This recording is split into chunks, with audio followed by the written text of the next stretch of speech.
Since 2022, 7 inmates have died at the Al Cannon Detention Center. Local lawmakers are now calling on the Department of Justice to step in and conduct their own federal investigation. Welcome into ABC News 4 at 6. I'm Natalie Spala. Finishing strong. That's the goal of the Charleston annual Southeastern Wildlife Expo as it closes out its celebration of the great outdoors. Georgetown County Sheriff's Office deputies are investigating an incident involving gunfire that left one person with non-life-threatening injuries. The good news is that cat has been found and is currently being examined by the vet. It even has a foster family ready to pick it up. In Dorchester County, 8 people were taken to the hospital after a crash on Highway 78. According to the sheriff's office, the 8 patients included 6 people under the age of 18 and 2 adults. Happy 80th birthday to the Fighting Lady, also known as the USS Yorktown, out on Patriots Point.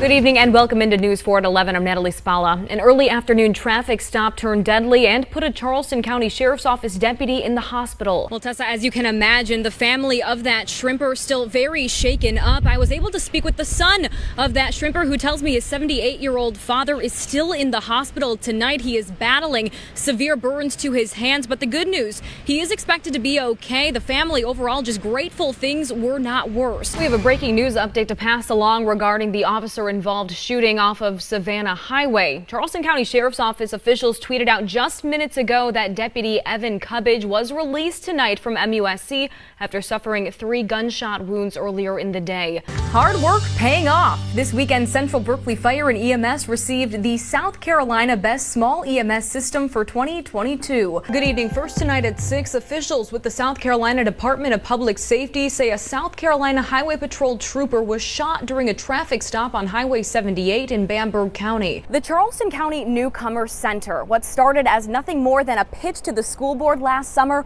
in months has blossomed into a family of more than 100 students. Now, while the show was taking place in D.C., the party was back here in Charleston. Fans flocked to the alley downtown to cheer their Cougars to victory. Well, good evening and happy Easter. Thank you so much for joining us tonight. A raw day out there today, wet and windy, canceling sunrise services for some. The 3-day Black History Month event shows students the opportunities that are found above the horizon. Our Kennedy Buck joined them in the air today and learned about the impact the program is having on students in the sky and on the ground. And of course, it's not a trip to the ballpark without a hot dog or, hey, even a pretzel. But there are some new menu items that fans should be excited for. Was not as far up as it currently is, but like we said, those strong wind gusts, they're now pushing the water up over this highest point on the boat launch, and now you can see significant flooding has taken over, lots of ponding. I'll go ahead and walk right through it just so you can get a kind of a good sense of how deep this is now. Several inches, and that just goes to show what we've been reiterating all day today is if you do not need to be on these roads, then stay inside. We have seen some cars kind of going through this area, really getting a look at these conditions and what it looks like. I'm sure they just want to see it for themselves, but like we said, if you don't need to be out here, stay inside. There's no reason to be out here. The good news is that cat has been found and is currently being examined by the vet. It even has a foster family ready to pick it up. The Dorchester County Sheriff's Office is investigating, and animal rescues like Pet Helpers and Low Country Animal Rescue are thanking the community for stepping in. It's just not actions that you would anticipate seeing from another human being. It's a case Joy Davis with Low Country Animal Rescue has seen far too often. The thing is the public is tired of it. The public is wanting people to know, and people like this. We are done letting this be acceptable behavior. Video from a Ladson porch that's now circulating on social media shows 2 teenagers picking up a stray cat before one of them throws the animal against the concrete and brick wall. We've opted to freeze the video here to save you from the worst part. After hitting the concrete, the cat runs away and both individuals appear to fall to the ground and laugh. Community really came together searching for this cat as soon as they caught wind of this story. The cat was found Sunday morning and taken to Pet Helpers Monday to be examined before it heads to a foster family. JJ Steele with Pet Helpers says on the outside, the cat appears to be in decent shape, but x-rays will be taken. We did, however, just find out the cat is microchipped, so it may have a home and a homeowner who's desperately looking for their cat as well. The animal rescues are offering a combined $2,000 reward for information that leads to an arrest and prosecution of the people responsible. responsible. If we can even solve one case not happening in the future, that's our goal. And especially with kids, no, it's not kids will be kids. We want there to be consequences, and people have to pay for their actions when they commit these kinds of acts. I did attempt to reach the original owner of that video and have not yet heard back. Reporting in Charleston, I'm Natalie Spala. I'll send it back to you. This is ABC News 4 at 11. Today, the Folly Beach community came together to honor the life of Samantha Hutchinson, the bride who was fatally hit by a drunk driver just hours after her wedding. Surfers paddled out to sea, placing flowers along the shore of Folly Beach. Our Sedasia Smalls was there and spoke with the groom days after his release from the hospital. At this time, Eric is back home recovering. A GoFundMe created to help pay for his medical bills, and Sam's burial has raised close to $720,000.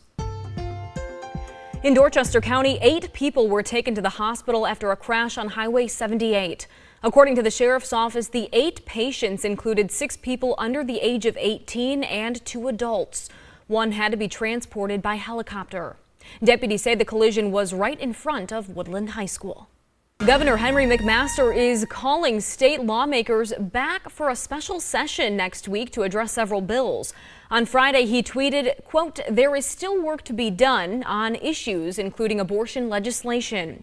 The state ended its General Assembly session on Thursday without passing the Fetal Heartbeat and Protection from Abortion Act. The bill would ban most abortions once cardiac activity is detected in a fetus or embryo, commonly as early as 6 weeks into pregnancy.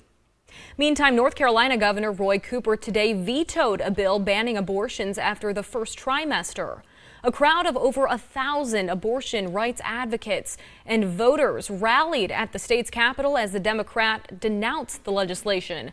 The state's GOP-controlled General Assembly is expected to override the veto, a move Cooper describes as detrimental to women's health. After lawmakers approved the ban earlier this month, Cooper called on 4 moderate Republicans to oppose a veto override. He spent the last week traveling to those lawmakers' districts in hopes of persuading them. Back in the Lowcountry in Goose Creek, a local manufacturer's welding training program helped 28 high schoolers get full-time jobs. W International builds ships for the Navy. Its training program works to meet the company's needs for skilled workers despite the lack of people applying. This weekend's job ceremony was a step towards filling that gap. We are building shipbuilders while we're building ships. So we're continuing to build our infrastructure along with building the ships at the same time. It's just a great opportunity to come out and be able to do it. I'm really glad. There's definitely no regrets here. It's something I can, step into at 18 years old and be able to retire from one day. So it's a good job to start at. W International says it still needs more than 100 applicants for upcoming welding courses. Well, if you were downtown today, you may have noticed it was a little busier than usual. Today was the first of 3 graduation ceremonies this weekend at the College of Charleston. This afternoon, students from the School of Humanities and Social Sciences, plus the School of Languages, Cultures, and World Affairs walked the stage. There are 2 more ceremonies tomorrow, one at 10 a.m., the other at 4 p.m. Congratulations to the new class of Cougar alumni. Special Olympics, South Carolina once again getting a helping hand from Mount Pleasant's own Debbie Antonelli. This afternoon, the college basketball analyst and mother of 3 began her 24 hours of nothing but net. The day-long free throw shooting challenge started 5 years ago when Antonelli wanted to create an event to raise money and awareness for the organization. Inspired by her middle son, Frankie, who is a Special Olympics athlete himself, Nothing But Net has raised more than $600,000. He's the one that keeps me going in all my workouts. It's what I think about when I'm training. It's what I think about in the middle of the night when it's dark and it's 3 o'clock and everyone's sleeping and I'm still shooting. It's what keeps me going because I know exactly the benefits of Special Olympics, what it meant for him, for our family, and what it can do for others. If everyone would give me just 1 penny for every free throw I make, it's $24 for Special Olympics because I'm going to make $2,400, $100 every hour for 24 hours.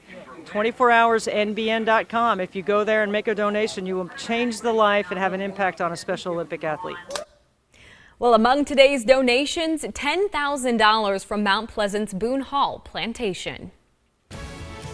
Much more to come on News 4 at 11. The annual Greek festival has taken over downtown Charleston. How you can score yourself some tasty food, live music, and dancing. Then, days after an EMT was allegedly kidnapped and found in Cleveland, her family now speaking out. What's being said about her condition and her claims that her kidnappers tried to burn her alive.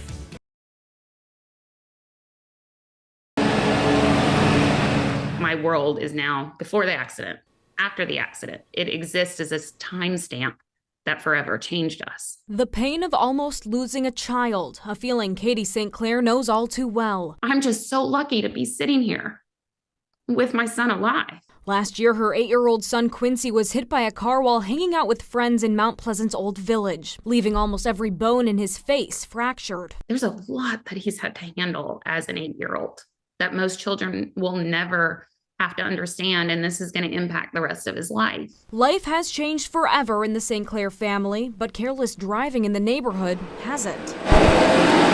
From texting and driving to ongoing construction, their distractions, St. Clair and other parents say continue to put their kids at risk. It's really affecting the overall feeling that you should have when you're in your neighborhood, of just safety for your children to ride their bikes, walk to parks, be able to enjoy where you live. Hudson became a hero 2 weeks ago when Quincy was nearly hit again, this time in the crosswalk coming home from school. I saw this car turning and jumped out in front and then physically grabbed his bike with him on it to the safe side of the street. Parents now taking it upon themselves to act as crossing guards.